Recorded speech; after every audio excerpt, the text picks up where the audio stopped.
Sirens cut through the humid air of the ZPD precinct as Judy Hopps stood firm, badge glinting under the harsh lights. Across the desk, Mayor Bellwether sat motionless, her composure fracturing as Judy reached into her vest. With a sharp click, the room filled with the playback of Bellwether's own voice, detailing the scheme to manipulate the city. The office doors burst open, and officers swarmed the room. Nick Wilde leaned against the wall, watching the chaos unfold with a dry smirk. "Well, that is certainly going to age poorly," he muttered. By the next morning, the city was a blur of celebration. Headlines flashed across every screen. Bunny and Fox, the unstoppable duo. Fireworks painted the sky as Nick stood in the crowd. Judy beamed, adjusting her stance. "We are going to be the greatest partners this city has ever seen," she declared. Nick rolled his eyes.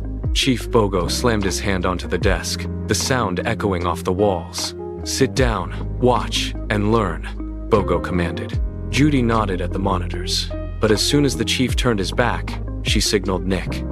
They were not here to watch, they were here to act. At the shipyard, the air tasted of salt and grease.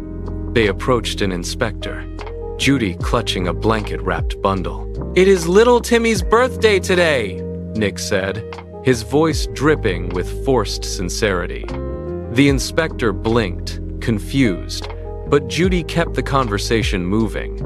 As the inspector signed the fake birth certificate, Nick slipped toward the cargo hold.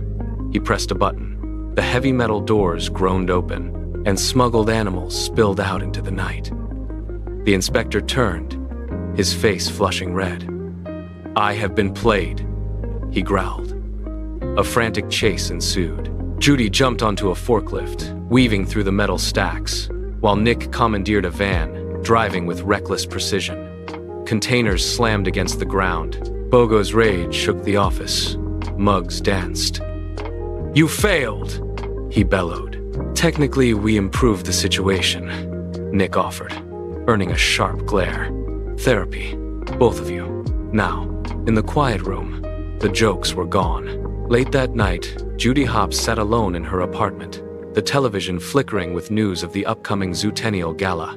A segment on the city's history caught her eye, showing an ancient, dusty journal. She froze as the narrator mentioned a long-forgotten snake attack. Her mind raced back to the reptile scales she had found at the shipyard. "Wait a minute," she whispered, grabbing her notebook. At the gala, the air was thick with perfume and tension. Nick Wilde moved through the crowd with practiced ease, while Judy Hopps scanned the rafters. Suddenly, a window shattered, letting in a blast of freezing wind. A snake descended from the shadows, snatching the journal from its display. The crowd screamed, but as Judy Hopps and Nick Wilde cornered the intruder, the snake did not strike. He held up his hands. "We were framed," he pleaded. Before he could finish, a gunshot rang out. Glass exploded. The snake fell, and the crowd turned on the two officers. The news cycle shifted instantly, labeling them as dangerous fugitives. They fled to the dark corners of the city, eventually finding Mr. Big. The revelation hung in the freezing air of Tundra Town, heavy and suffocating.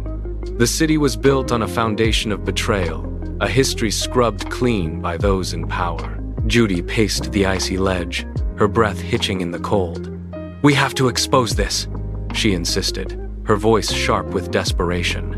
Nick stepped back, his expression hardened, the usual mask of indifference replaced by raw exhaustion. "Is this worth dying for?" he shouted, the sound swallowed by the wind. The argument escalated, a jagged collision of ideals, until the shadows moved. Before Judy could react, figures swarmed the ledge. Nick shoved her aside, taking the brunt of the struggle, and was dragged into the darkness. Judy scrambled to the edge, but the snow had already claimed his tracks. She spent hours tracking him, moving through the frozen outskirts until she found him held in the ruins. They locked eyes, a silent understanding passing between them. No more jokes, no more distance. They moved as one, breaching the facility with calculated precision. They fought through the guards, reaching the central terminal just as the city's systems flickered. With a final, desperate motion, Judy slammed the evidence of the founders' fraud into the broadcast feed. The truth flooded every screen in the city, shattering the regime's carefully crafted narrative. The screens across the city flickered, the fraudulent history replaced by the cold, hard truth. Judy stepped before the cameras, her stance steady. "We focused on our differences and forgot what we could become together," she said, her voice carrying across the silent streets. The weight of the deception finally lifted, leaving a city to reckon with its own reflection. As the sun began to bleed over the horizon, the streets emptied. Night's toil etched. They walked. Silence now a warm embrace. Nick stopped, looking at the light hitting the pavement. "Love you, partner," he whispered, his voice barely audible over the morning breeze. Judy let out a sharp, genuine laugh. "I am only saying that once every 10 years, Nick added, his smirk returning. They kept walking into the dawn,